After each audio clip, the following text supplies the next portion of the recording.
What the heck is an NFT? What does it have to do with sports cards and collectibles?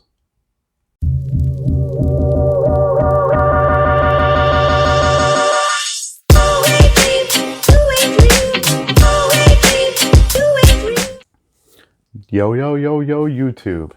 Thank you for joining me. My name is Adam, and this is the Dollar Box. If you're new here, the Dollar Box focuses on buying and selling sports cards and collectibles that we find at a discount. So today I just want to have a discussion.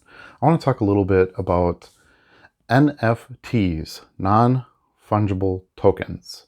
So this has been all the rage, and I'm sure you've been talked to death about it on other channels with NBA Top Shots and SoRare as sports collectibles. And obviously they've been doing very well. As a matter of fact, an NFT this week just sold for $69 million. It was a collection of different pieces of artwork that were created into I believe it was a PDF, and sold for $69 million as digital art on the blockchain as an NFT. Obviously, you've heard a lot about NBA Top Shots and how well it's doing and the money people are making from that, which is a little bit in question in my opinion, and I'll explain why as we go through this video. And then also SoRare, which is for soccer card fantasy play collecting. But before we get into all that, let me take you back to the beginning of my experience. I have experience with cryptocurrency. I started buying in 2015. I'm still buying to this day. And I regularly get messages from coworkers, friends, people of the internet asking me about, how do I get in? What is it? Where do I find out about Bitcoin? How do I onboard? Where can I open an account? Things like that. So I've been following it for quite some time. There's quite a few YouTube influencers that I've been watching from the very beginning of their channels, and I've seen them grow exponentially. So there's clearly great interest in this, as many people had laughed at me in the beginning when I would tell them about my experience with cryptocurrency. Most of them are coming around now to get involved in the space in some way. These crypto kitties and crypto punks are basically little pieces of 8-bit digital art that are recorded on the blockchain to guarantee you authenticity and whatever the limited number of that piece of art is. So for example, I think most of the crypto punks were like an issue of 10,000 or maybe even less than that on some of the more rare ones. And if you purchase that token, you would exchange your whatever the cryptocurrency was from it, usually it's Ethereum, to purchase that token and get the ownership of that piece of art. Of course, today these are going for much bigger money. However, I debate whether or not you'd make more money off of that, or if you would have made more money off of just holding your Ethereum with its gain in value. But regardless, they have become in higher demand, and I understand it more now. Now the digital headspace of ownership has played out a little bit longer, and it's making more sense to people.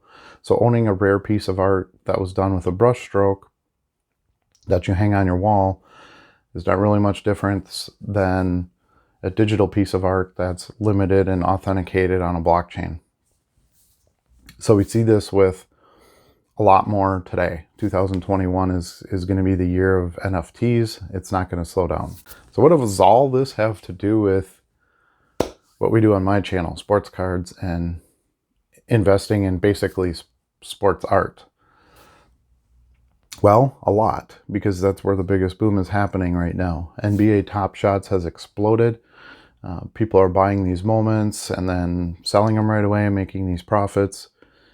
They're having issues withdrawing the funds, which concerns me, but there's no doubt that it's a growing space. There's demand for it, and people are understanding purchasing these moments in NBA history. If you think about it, it's not much different than a rookie card of a player. You're essentially buying a snapshot of that player's first year of experience in a sport. And why can't that be digital? Why is it being on a piece of cardboard more important, printed on a, photograph printed on a piece of cardboard? Why is that more relevant than a digital piece of video or photography that you would hold your ownership claim in on the blockchain. So it does make a lot more sense.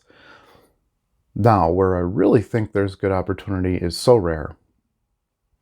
And full disclosure, I just opened an account on SoRare, and I'm looking at purchasing some cards and some players. The Ethereum fees have gotten kind of ridiculous. I'm sort of waiting it out a little bit. Maybe some demand will go down for Ethereum transactions, but anyway, I really like their concept. So you're purchasing a card, a digital card, and they can be limited from 1 of 1 up to a common that anyone can get easily. You can buy and sell that card. So as a player has experiences, you can get a return on it that way. But you can also take the cards of the players that you have and enter tournaments of play and pick those players to play. So basically like fantasy football, soccer football, not football. And based on how they do in the games during that tournament period, and that type of tournament, there's like an under 23 one, there's an open one, there's a premier one, there's a unique one where you can only use unique cards to play. But anyway, depending on how your team does, you can actually earn Ethereum payments based on that. So you don't necessarily just have to sell the card, which essentially is a moment. Now, they don't release packs. They have bundles you can purchase of different players for teams. So if you kind of want to field a specific team, like, oh, I want all the Bayern Munich, guys, okay, I'm going to go buy this bundle for so many euros or in Ethereum or whatever. And then you have that team to field. Or you can buy individual cards, and you can buy them from the different rarities, and sky's the limit as far as how much you spend. I think the Kylian Mbappe 1 of 1 is like 300 grand, 350 grand last time I checked. So they're not real cheap either, if you want to compare them to moments or other rookie cards for that matter.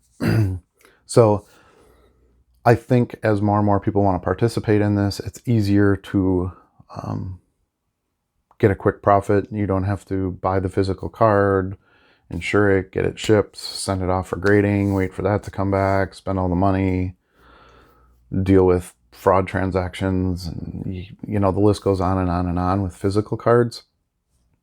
Those types of things don't really happen with NFTs. I'm not sure the experience is as good, especially if you're a collector. I think collecting physical cards is going to be way more fun than the NFTs because you have the experience with the other people. You go to card shows, the cards have printing technology on them and autographs that are actually signed by the athlete. I don't think that that's really replaceable with a full digital product, but it is a nice alternative and another way you can participate in player ownership.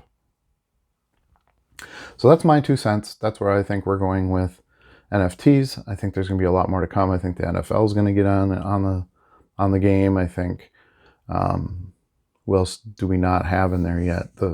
Well, baseball's not really involved in it yet, but I think there's going to be more and more of that coming, especially with the huge amount of support coming from the NBA for Top Shots. It's kind of interesting because in order for it to truly be successful, the sport has to promote individuality in the players. Because when you go in to purchase Top Shots, or, well, those are by packs, but when you go into SoRare and you're looking to buy a specific player, you're buying that player, not really the team that they're on. Let's take a quick break here and make sure we like, subscribe, ring the bell, do all the things, and get ourselves the 10 years of good luck that we've been looking for.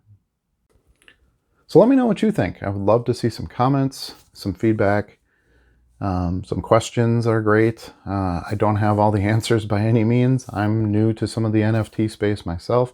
I do understand cryptography and cryptocurrency and things in the blockchain pretty well at this point. So I'd be happy to help you in that area. But really just want to have a discussion. What do you guys think about these NFTs? Do you think it's going to hurt the physical card market? I don't. I think it's complementary to it. I don't think opening a pack of Prism is the same thing as opening a pack of NBA Top Shots. Flipper investor wise, you know, for sneakerheads coming in just looking to make a buck, that kind of thing, I believe NBA Top Shots is going to be a much better way to go. Thank you all for watching. Have a great day. We'll see you again soon.